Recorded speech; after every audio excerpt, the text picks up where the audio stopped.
And so I'll ask you the first question. Tell us what inspired you to pursue a career in communication and media. Tell us about yourself. Yeah, yeah. And I remember that conference, man. Like our industry as a whole, travel and tourism, there's not a lot of Black people, within various roles in the media profession and travel and tourism, man. So I was the same as you when I first started trying to find as many Black people as I could when I went to conferences. But, my inspiration for getting into the career really goes back to my college days. I was fortunate enough that one of my mentors is Carl Brazeley, who was a Black man who actually owned an ad agency in Louisville, Kentucky. He went on to merge his ad agency with another ad agency about 8 years ago. And he now has one of the largest African-American owned ad agencies in the United States. And I met Carl my freshman year at the University of Kentucky at the College of Business. I was at a speaking event.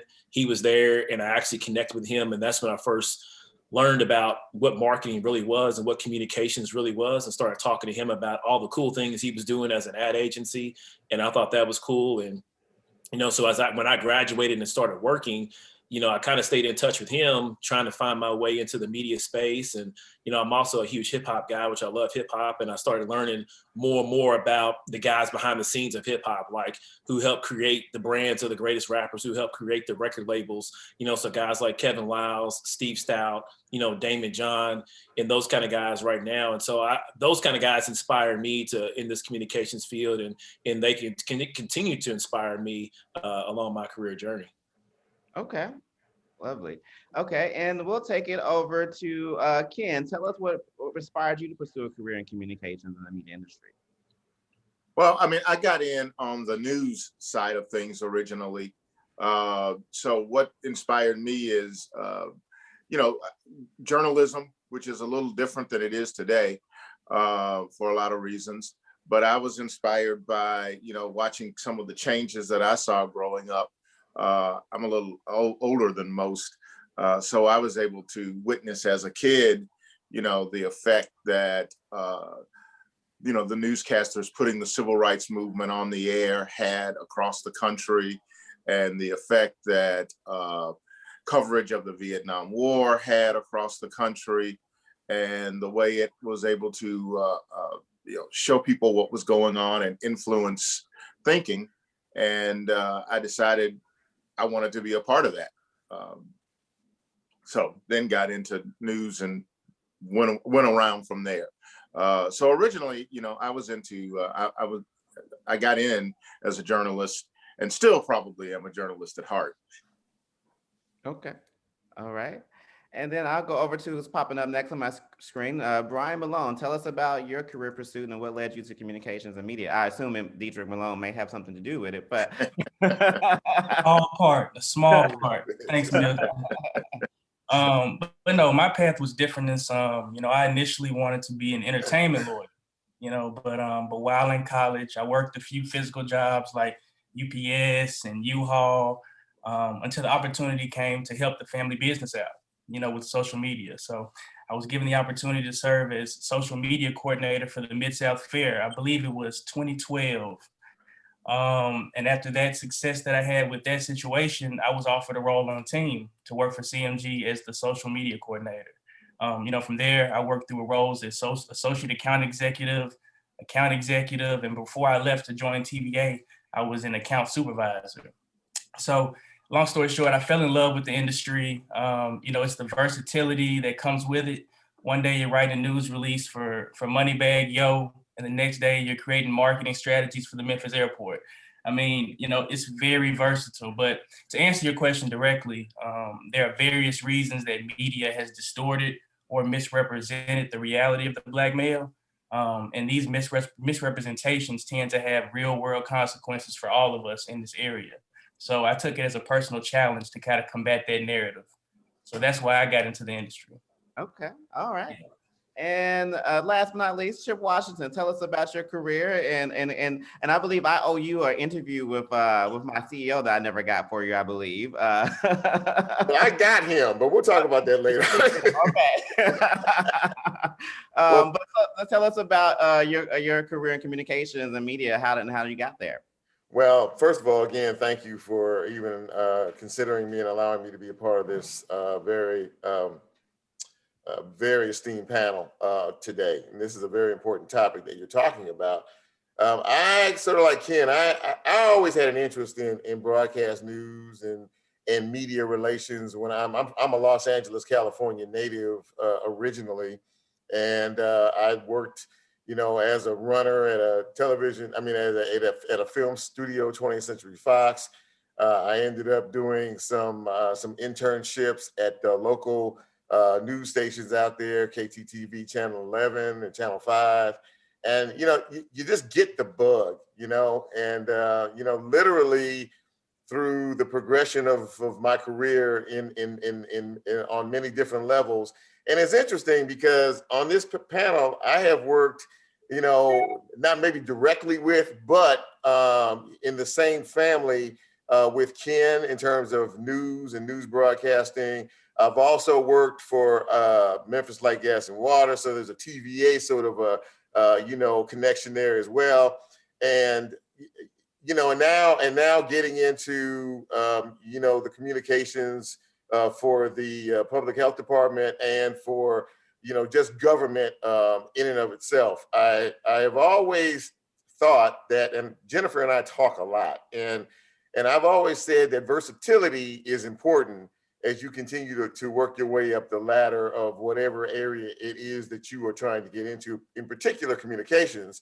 And I've always thought that the versatility of the places that I have worked, I've always gotten something, out of that. You know what I mean? It was always a learning opportunity and experience for me, for governmental, for nonprofit, for academic, for television, for working in tourism, for working in the utility industry. So I think all of those combined experiences, have given me a little bit of insight as to kind of how this business works, and thankful for where I am today.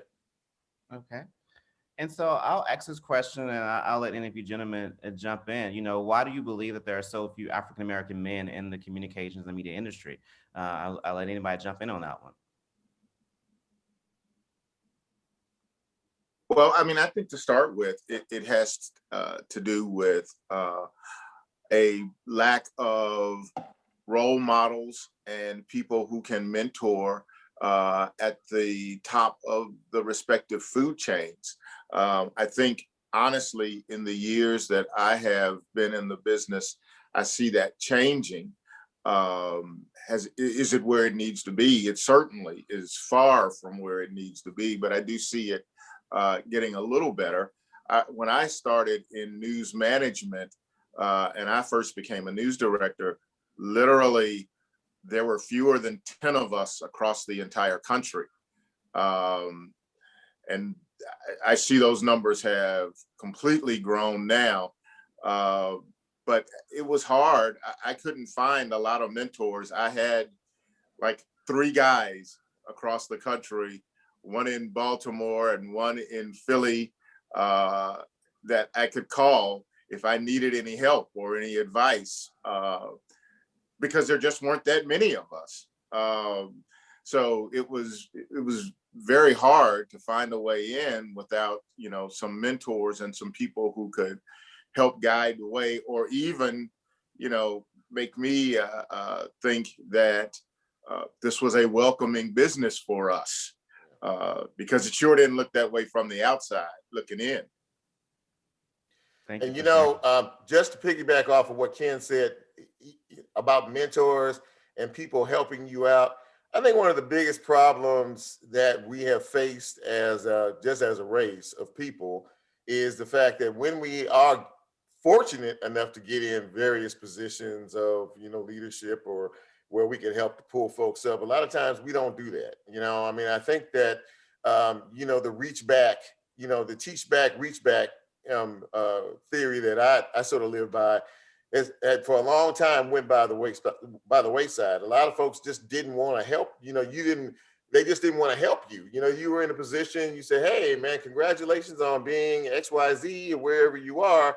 If there's an opportunity here and you feel like I could fit in, I would sure love to, work with you and learn from you.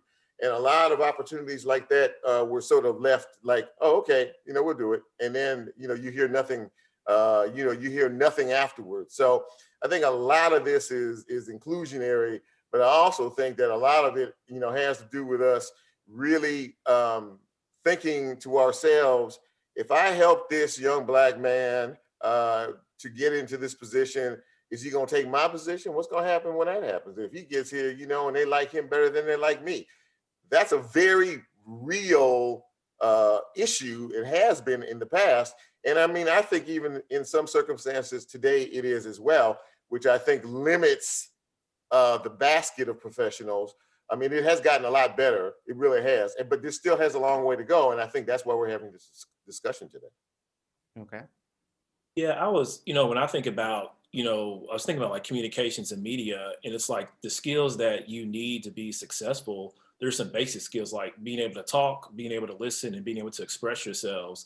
And I think if you think about what we teach young Black boys at a very young age, we don't teach them how to express themselves and how to talk. We teach them how to be competitive from a sports standpoint, like, right, being better than the next person, but we don't really teach those skills of learning how to express yourself as a young Black male. And so a lot of times when you're in the communication space, you see us and you're normally seeing us as either former athletes, former entertainers, current athletes, or current entertainers. And then if you look at, the top CEOs of all the media companies that are out there, they're all white men. If you look at the top CEOs of all the ad agencies, they're all white. And so I think back, your first question, going back to my college days, all of my marketing and communications classes were taught by a white person, and so if I look at my industry, and Milton was alluding to this earlier, there's about 750 tourism offices across the United States of America. There's only 10 that are led by African-American men and women, that's a super, super low percentage there. And then if I look at my counterparts who are also VPs of marketing, that number is even less. And so I think, I think one of the reasons I think is like, we talk about mentors, but we're just not in a lot of these leadership and decision-making roles. And I think without us being in those roles to be able to make those changes in our respective industries for communications and media, that's why you're seeing so few African-American males in the industry. No, and I agree with what everybody's saying. I mean, I think for some time, PR, communications, and media altogether have been a white male and a female dominated arena, right? A lot of the opportunity can simply come from what we're doing right now, keeping this conversation going, showing that there are so many opportunities and so many capable African-American men in this area. The focus on encouraging more African-American males needs to be intentional, right? I mean, the same way corporations and military recruit young people can be adopted in the communication space, I feel. We typically gravitate towards careers and people we deem successful. So highlighting the large number of African-American men that have attained success in this field, will be key to reaching young men that want that same success for themselves. So somebody put a comment in our comment section. Elizabeth, one of our membership chair, said, is it a career that many young men, especially of color, consider? So I guess that, do young men really consider this? Do you guys feel this is something we consider that Black men are shut out of? Because I know, Gathan, you said that for you, you saw a perspective of the entertainment, and that is something that resonated with me as well. I had no idea, and I think I'll answer that question from my perspective. Personally, for me, I had no idea of the world of PR and communications and how vast and where my career could go and all the opportunities that was available. I just wasn't exposed to it. So I think for me, it was something that I know 22 years ago, I didn't know exist. And so I think there's a part of exposure that is needed. But so I'll let you guys chime in on that. What are your thoughts on that? Is it something we consider that Black men actually consider, and what do we need to do about that? Yeah, I mean, I think it's kind of like what you said. A lot of it is exposure, man. I mean, if you look at looking at what the definition of somebody who does public relations, and I think you put it on the opening screen, it's heavily Caucasian female dominated. And so anytime you look at these PR agencies that are across the country, you're always seeing a Caucasian female who is kind of in charge and leading that.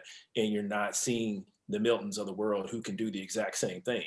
And it's just, to me, a lot of it is exposure. It goes back to, we always know like what you see, what you'll see is what you'll be. And I think a lot of times just people just aren't exposed to these different areas of the industry. So my thing would be exposure. Yeah, I agree with that. I think 100%. And it goes back to, again, you know, if you are fortunate enough to be in a position, you know, in the communications field, in whatever genre that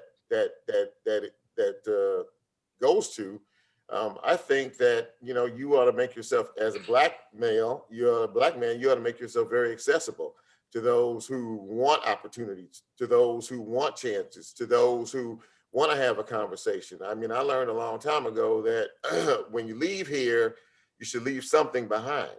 You know, we need to learn how to better share the knowledge that we have gained, the experiences that we have gone through, and teach, you know, others about, you know, what they're trying to get into, how it's going to be when they get in, and how they have to prove themselves. I think we are just too selfish about the gifts that we have, you know, been given in terms of the background and experience. So, you know, when I look at you young guys, you know, I'm exceedingly proud to see that, you know, you have achieved a level, and you'll go a lot higher. And that's what we need in this world today. You know, we need to leave it better than we left it. And it would be, you know, an absolute dream of mine to see more Black male professionals, particularly in the communications field, you know, really rise up and make a mark one day. I mean, I think, you know, part of it is you have to get out there. That alone is not going to do it by itself. But for example, when I was news director, particularly in Memphis, I never turned down a speaking engagement. I'd go anywhere. I'd go to churches, I'd go to schools, I'd go to whoever wanted to have me to try, because no one ever came to my schools when I was growing up. So I particularly want to change that. I don't know, actually, I don't know if they had come to my school, I still would have necessarily thought that was a career for me, because there was nobody like me in my position when I was growing up. But I think, you know, we have to make sure that we reach out, get involved, and try to show people that there are some other avenues out there aside from, you know, what they see the most.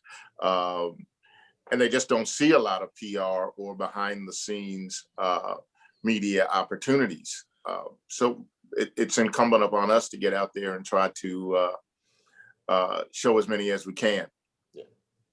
Ken, you made a good point, man, and I just reiterate that anybody on the call today or listening in, it's like, when these speaking opportunities come your way to talk about these types of topics, you know, you have to say yes. You know, it's not about getting paid for anything, or, you know, you have to say, yeah. When Milton reached out, I was like, well, hell yeah, like I would do that in a heartbeat, you know. And I think that's the thing. Like, I never, to your point, Ken, like if there's any kind of topic around African-American men, African-American people in the communications and media space, whatever I do, like I would never say no to that, because to me, it's really about getting that exposure, let people see who I am so they know that it can be done. So that's a great point, Ken. All right. And so before I go into the next question, Brian, do you have anything to add to that? I thought you had something. No, I mean, I agree with what everybody said. I mean, it's all about just getting that exposure. You know, if you're in that position of power, making sure you reach back and give back to that next generation. You know, my situation was a little bit different. You know, my mom was in communications when I was growing up. She started her own business after leaving St. Jude. So I was always around it. So my situation is a little bit unique. But, you know, I got thrown into it, and I grew up, and I loved engaging with all the different clients and all the different aspects of the business. But yeah, you have to be intentional. And if it's something that is meaningful, you know, you have to make sure that you share with those that are coming behind you. So yeah, that's all I have on that topic. So I got another question, gentlemen, that is not on the list of questions that you previously got. My question is, I want you to be candid. I want you to tell the people listening here, what have been some of the actual real experiences, challenges that you have had being a Black man trying to work in your field. I want you to, without, you know, be as candid as you can, honest and true. Tell us about it.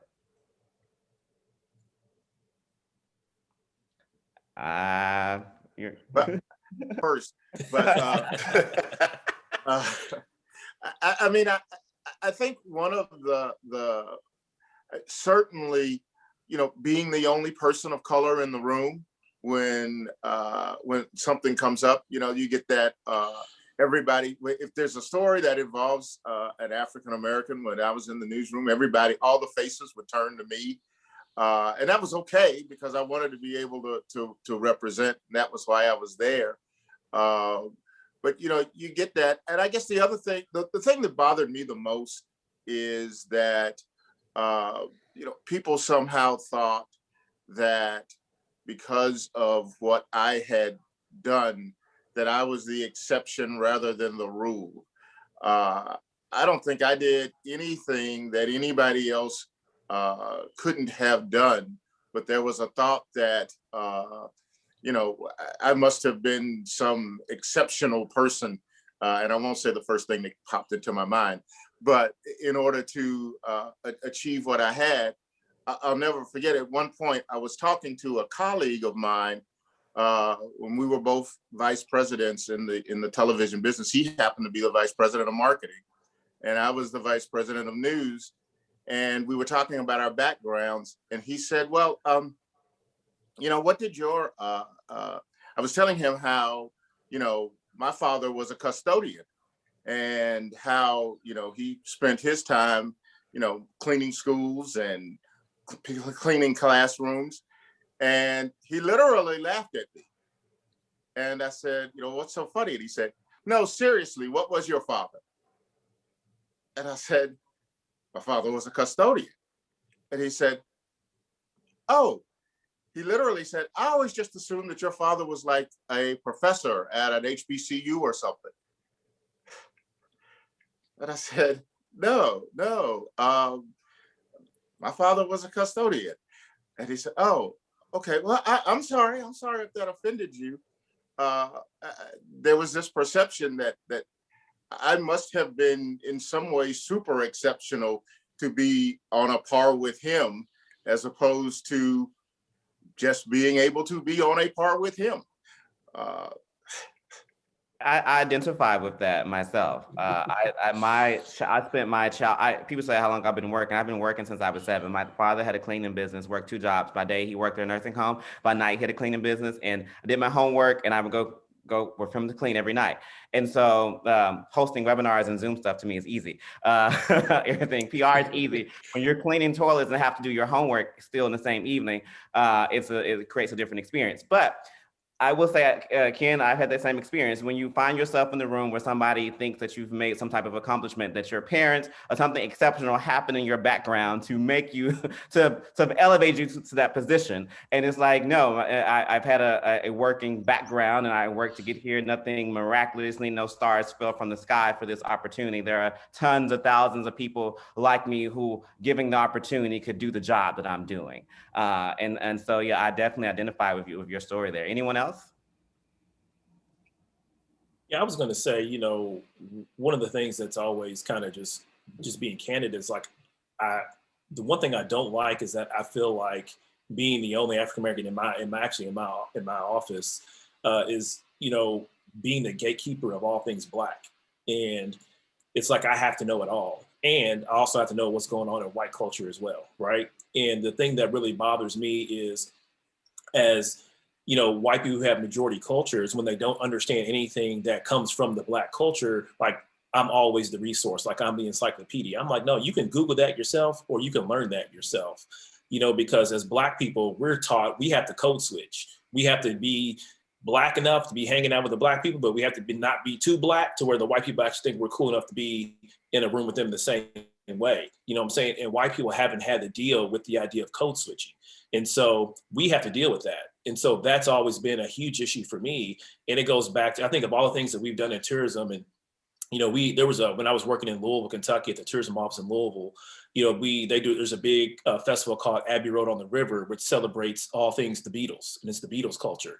I know nothing about the Beatles. No offense to anybody who likes the Beatles, but that ain't where I come from. I'm an 80s baby. Like, you know, I'm a hip hop guy, you know? And so we were working on some stuff, and I was walking around the office and I said, hey, name me like your top five Beatles songs.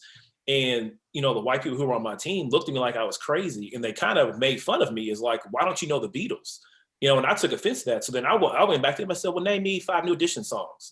Name me a Rick Ross song. And they don't know who those people are. You know what I'm saying? But I'm supposed to know your culture, but you don't understand my culture. So those are the things that I think have really been frustrating. And just my expertise is just really understanding that we always have to know both cultures, whereas usually white people only have to understand their culture, not any other cultures around them. That's an interesting perspective. And the last couple of Black groups you mentioned, I actually know. So that shows I'm older, obviously, than you are, but I actually know those guys. Maybe I grew up with them too. But I think having to prove your intelligence and prove your relatability to other cultures is a very big thing. The white culture in particular. When folks hear you talk about certain things and certain topics or certain subjects, and you get a look like, oh, wow, I didn't know they knew that. You know, I didn't know that they were, you know, that was something that they were interested in. I think I was listening to Ken talk, and I was going back to when I first started to get a job in this business, or the business of news and television broadcasting. I had sent letters and this little tape that I put together to stations, like 100 stations across the country. I got a letter back from a news director at the time in Albany, Georgia. And he said to me in the letter, he said, well, first of all, you know, I really like, you know, your personality. I like the way you present yourself, and you know, you just have a good way about you. He said, but unfortunately, I cannot hire you because the folks down here wouldn't take too kindly to seeing a Black, you know, man on television doing, I think at the time it was weather I was trying to do. That was and I kept that letter for a long time because it just sort of symbolized, you know, because then I was growing and I was learning and I was experiencing other avenues, and in terms of the communications area. But it was really telling that even back in those days, in the 70s and 80s, that you were dealing with that particular, and I come from Los Angeles, California. So, you know, racism wasn't really a big thing for me out there. I mean, you know, California coast, California and Los Angeles is just like a melting pot. But it was a very stark realization for me. And it also told me that, boy, if I get my foot in this door, if I get one opportunity, if I get one chance, you know, to show white corporate America at the time that we're running stations, and just America period, or the area that I was working in, that for me, it wasn't about color. And for you, it shouldn't be about color either. And trying to break the barrier of uncomfortability, if that's a word, you know, as you deal with, you know, not only competition, you know, internally, but folks denying you opportunities. And when you get that opportunity, how important it is that you treat that like you treat a newborn baby, and you cultivate it, and you learn as much as you can, so you become a valuable commodity, no matter what your color is, and you are able to help again bring others in behind you. Okay, and that brings me to another point of representation. And I'm gonna share my brief personal experience of a former employer.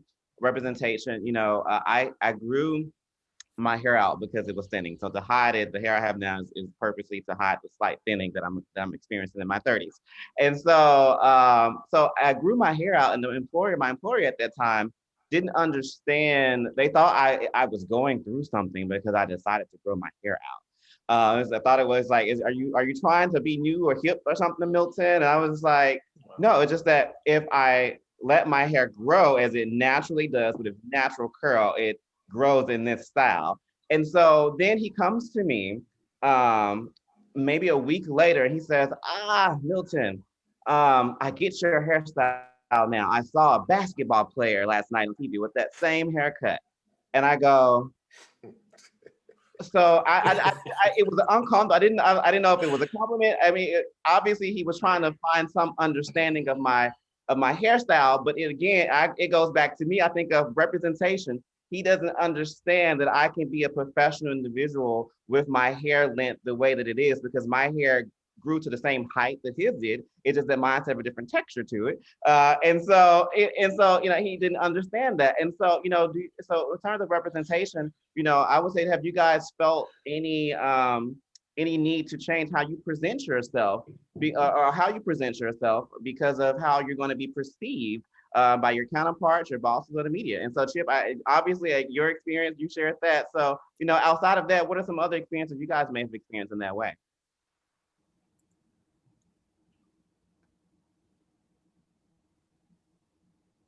I mean, I'll say, from a representation standpoint, I mean, my father was a police officer for 27 years. And his big thing was always about appearance, because he always told me, he said, man, before you say a word, before you open your mouth, before you work on a project, they're going to look at you. And so I've maintained that. It's like I've always made sure that I'm as professional and I'm as well polished as possible. And I think once, now that I'm a little bit older in my career, I'm not as lax. I'm a little lax in that, but I'm a little more casual in kind of how I approach the workplace. But I've always thought about, making sure that I put my best foot forward, and anything that I put on, I'm trying to make sure that it looks good and I feel comfortable in it, but it also portrays the right appearance that I know people are going to look at me, because before I open my mouth, they're going to look at me. And so I'm always cognizant of my appearance. And I think now I give you an example. We were talking to, we've been doing some unconscious bias training for our staff here in Lexington, Kentucky, talking about unconscious bias and how you view different people just on appearance. And one of the staff members was like, yeah, I have an unconscious bias against people who have tattoo sleeves. And they view those people as being unprofessional. And after the call, I said, well, can I tell you something? She said, yeah. I said, I actually have a tattoo sleeve. My entire left arm is tatted up, shoulder to wrist. And she said, what? I was like, yeah. And I don't walk in the office with short sleeve shirts on, so she wouldn't know that. But, it was one of those things. It's like, you talk about appearance. And so I've covered those tattoos up simply because I know that, people have those viewpoints on how they view people. So to me, appearance has always been a big thing for me.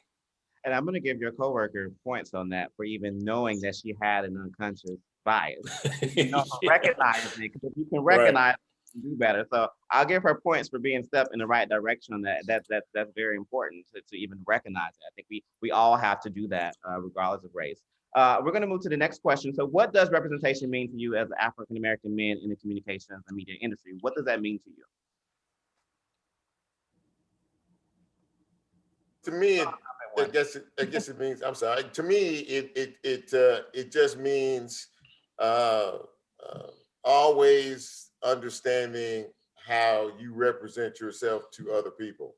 I have always tried to be myself, and to my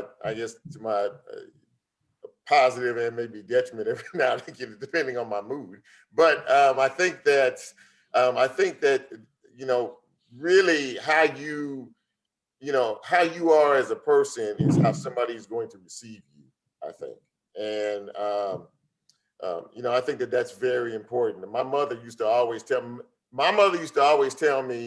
that how you speak, what you say, and how you say it is really one of the first things that people are going to look at. And in order for them to get to look under the fact that you have a better tan than they do, you have to come across in a certain way in terms of, how you present yourself. She was from New York City. My mother was born and raised in New York City and lived there forever, and then moved to the South and spent all of her time, remaining time there until she died in 2014. And she never sounded like, a particular part of the country, if you know what I mean. I mean, she always sounded just very professional, no accent, no anything. And people tell me now, they say, you have an accent. And I said, well, how is that? They said, because you don't sound like us. So it's here in the South. So I think there's always that, that you have to deal with.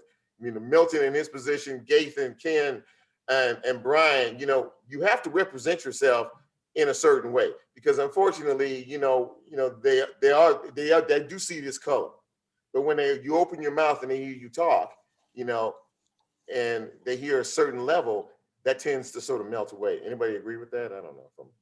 No, I do. I do. I mean, I think, just like sports and politics, Chip, I mean, media and communicators, you need to be a reflection of the changing world. I mean, the world is changing, the demographics are changing. So media and what people see needs to reflect that. Us as African-American men, we have a unique perspective that we can share, right? For quite some time, African-American men and women have been mischaracterized, been demeaned, over criminalized, over sexualized, you name it, right? But with more African American men having a seat at these tables, we have the opportunity to kind of undo some of those wrongs and to take control of the narrative and the message, and put out nothing but truth and transparency and keeping that top of mind. So I agree, Chip, for 100%. Yeah, like Brian, I'm a bit more, when I think representation, honestly, I'm a bit more of a numbers person, because I've probably been in a lot of different genres where I'm the only one in the room. One of the things that I always tried to do in a newsroom was, I said, wherever I was, whatever city I was going to be in, I was going to have the most diverse newsroom in the city. And I don't mean just African Americans, even though I always made sure that I had a large number of African Americans on my staff.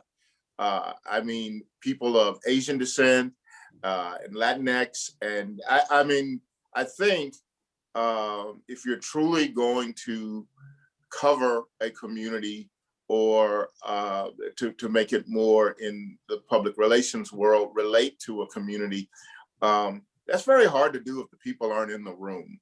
To me, I want to have,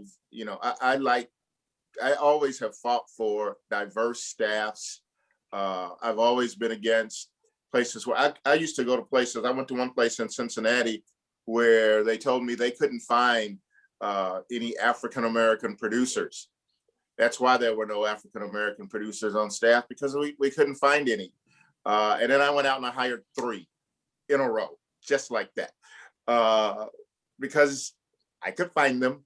And it wasn't a magical African-American trick. It was just looking and having and giving them the same opportunity you give everybody else. And so when I think of the word representation, just the word, I think about having people in the room. Yeah, I kind of agree with you on that, Ken. I was thinking along the same lines, and also having us obviously in those decision-making roles, instead of just putting us in front of the camera, like the things that go on behind the camera. Like, think of one of the things that we've done in Lexington that I've tried hard to do is, of all the marketing work that we do, I try to make sure that we hire, Black photographers, Black videographers, Black set designers, because there's so much more that goes into these communication pieces and PR events that people can actually be a part of. They might not be able to be the face of it, but you can actually bring these people along on the back end of it to do all the other things that make these events go off. And to me, it's less about seeing African Americans work on products and stories that are not just geared toward Black audiences, allowing us to work on more broad topics beyond just think, if it's Black, I might go to the Black person, like, nah, give me something else, and I think if we can understand and get those walls breaking down, then I think we're going to see some real change. Exactly right. Exactly right. I agree with that. Right. And so this brings us to another question. So moving forward, what steps can organizations or employers or companies like PRSA organizations, what can we do to increase representation of Black men in the communications and media industry? Keep doing things like this. It's extraordinarily important. And I think you have a pretty good crowd of folks, who are watching. Matter of fact, I see 3 people that I work with at MLGW on this, that are watching this right now. Hey guys. I mean, the more people know, and the more you put it out there, and the more you make it, something that is important enough to really have a discussion about, I think the more people will feel, more empowered to want to know more, to want to be a part of this. Well, how do I do that? When you're having a conversation with all these fine gentlemen here today, And I mean, I would think that one of the takeaways would be, you know what, I would love to be in the position of a Gathan or a Brian or, you know, a Ken, or maybe even myself, you know, and how do I do that? You know, and I mean, but in order for people to really want to ask the question, people need to know that there is an issue and that there is a shortage of Black men in this particular field of communications. So, you know, to continue to empower individuals, Milton and you and Jennifer, and to spawn discussions like this, real discussions that talk about, you know, real topics, real issues, real concerns, and how do we get past it? But the more people know, and the more people are exposed to the fact that, yeah, there is a shortage, and maybe we can do something about it. I think that it'll be, you know, better for everyone. That's my thought. I just want to a couple of things, because I see we have a lot of different people in the mix on this during this session, and I just want to say that I mentioned that I think inclusion is important, and having people in the room. And I want to go back to what I said about hiring 3 African Americans that, for whatever reason, the previous administration couldn't hire.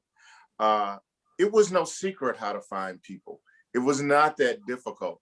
It was all about giving people a chance. And I would urge everybody that a diverse workforce is a more competent,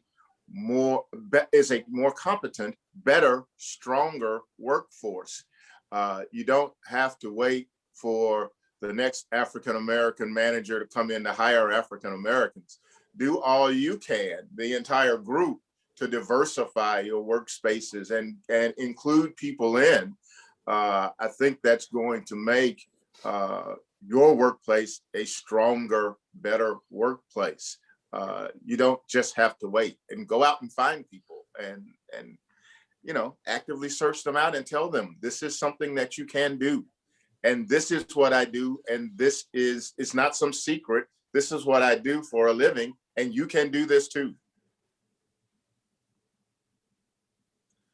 Right. Yeah, I was going to kind of say the same thing, man. I mean, I think, you know, these organizations have to be more intentional about finding more Black men for these speaking engagements and panel discussions, and not being afraid to have these conversations. I think, you know, when we talk about, you know, equality across the board, you know, nobody ever has an issue when we want to talk about men versus women equality. We can all agree that we all need to be equal. But when it comes to race, it becomes very uncomfortable.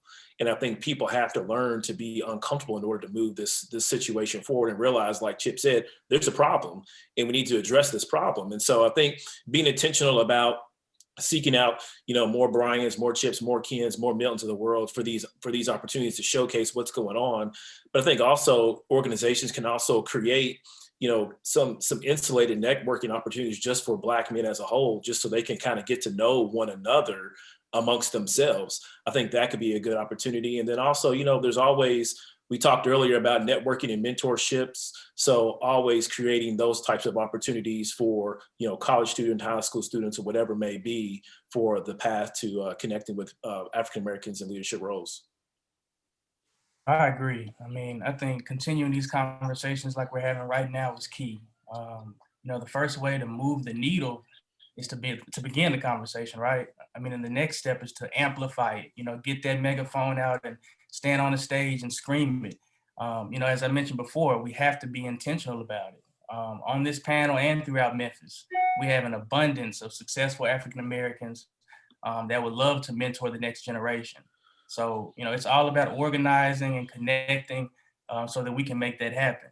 You know, another way we can reach back and reach this goal is to lift each other up, right? By patronizing, promoting, and providing feedback to those who already exist in this space. So we have some nationally recognized African-American owned communication businesses that are right here in Memphis right now. You know, of course, I'll mention the Carter Malone Group.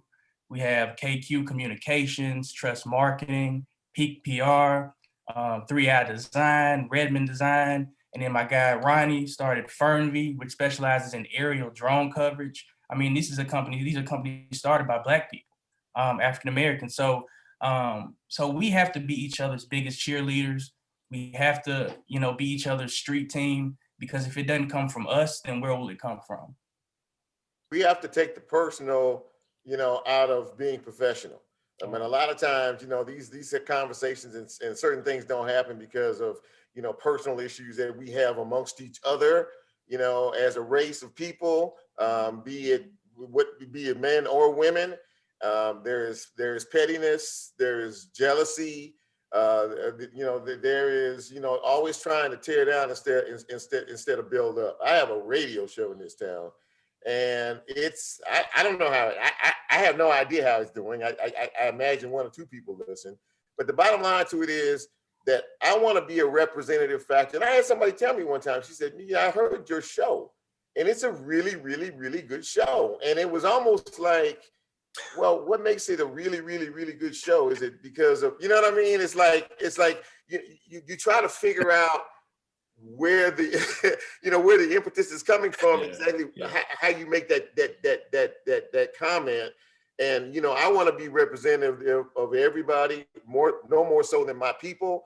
But at the same time, you know, you have a responsibility, if you're hosting something like this, to be able to have a conversation on various issues, which I'm not afraid to have. I think that, you know, we have these award shows, and when Jennifer was doing the rundown, the young fellas, and Brian and Milton and Gathan in particular, you know, we've all had some accolades here and there and every now and again, but there needs to be more recognition of success. It doesn't have to have anything to do with your age. It just has to do with the fact that you are a representative factor of your race, and that you are doing something positive to help to uplift and promote and push the community that you're in, doing something positive to make it better for others to come behind you. And I think we're sorely lacking in that. I mean, I think the Best in Black thing that they had here was a wonderful opportunity. Since you know, Bernard, you know, passed, we really haven't seen that. 40 under 40 is a wonderful opportunity for 40 under 40.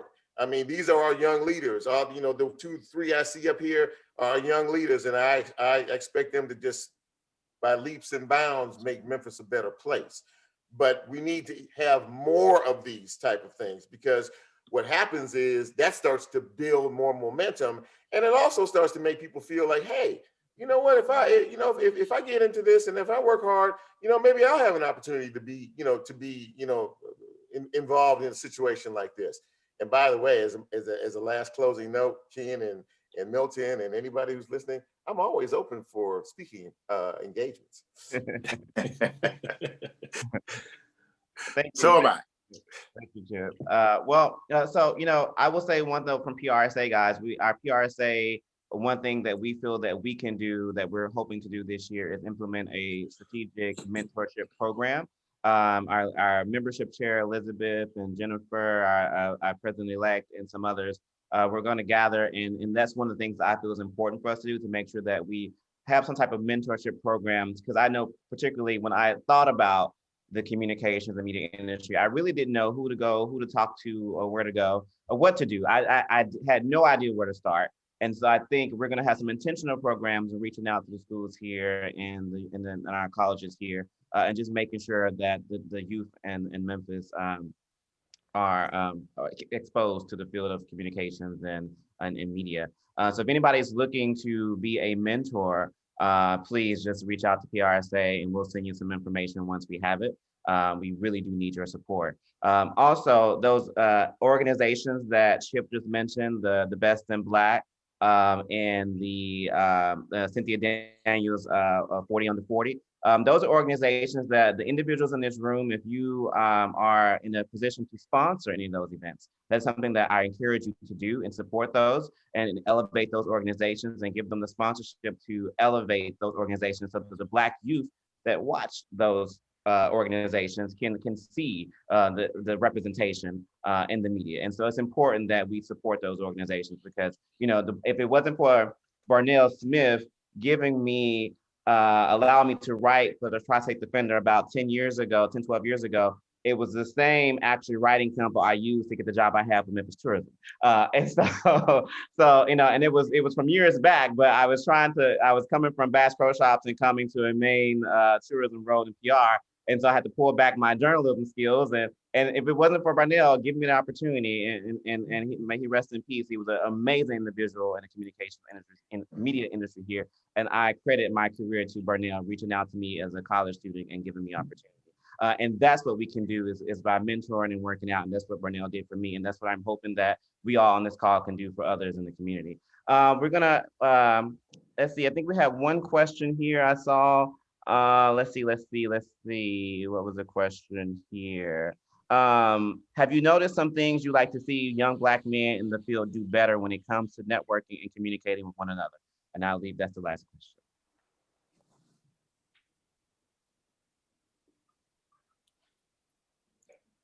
Any comment? Man, I think to me, to see them network better is, I think like Milton said, I think we have to be intentional about finding our own and supporting our own. I think a lot of times, because there are very few, at least I think in my industry, sometimes there's very few of us. Sometimes we look at it as competition.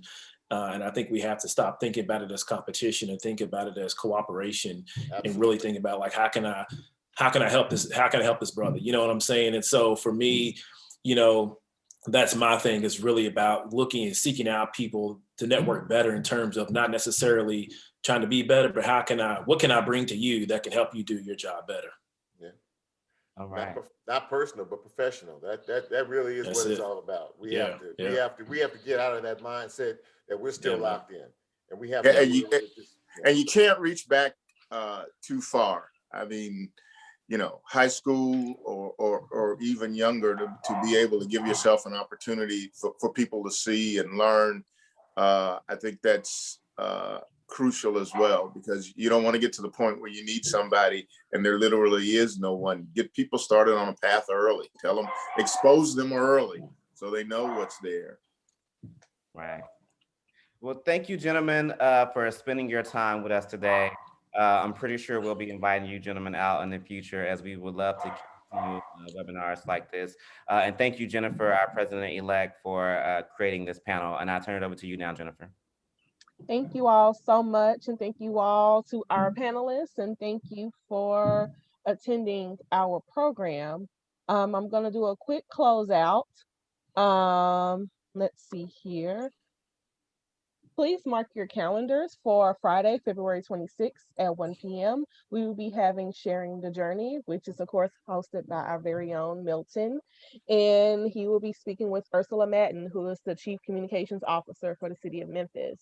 And next month, March 17th, we will be having communication as a strategic business tool. And so this will be something, these actually be two great programs that you do not want to miss. And a little bit of information about PRSA. We have more than 150 communicators from large businesses, small private companies, and consulting firms. And we've been around for more than 65 years. Here is our 2021 PRSA Board of Directors. And if you want to join the committee, whether it's programming, hospitality, D&I, or Vox Awards, talk to Milton, and you can email him at president@prsamemphis.org. And Elizabeth, do you have any, if you're still on the call, do you have any membership updates or any membership information that you would like to share? Okay. Here are some benefits for joining PRSA. And we also have a membership promotion from now until February 28th. New and reinstating members will receive discounts, which is free 1-year chapter membership and a free initiation fee. And you can join at prsa.org/join. And the promo code is CHAPWINTER2021. And you can also visit our website for more information at prsamemphis.org. And if you want to become a sponsor, please contact Milton at president@prsamemphis.org. And you can follow us on social media. We are on Facebook. We also have a Facebook group, which will be for members only. And we are also on Twitter, Instagram, and LinkedIn and YouTube. And thank you all for attending How They See Us, a panel with Black men in communications. And we look forward to seeing you at future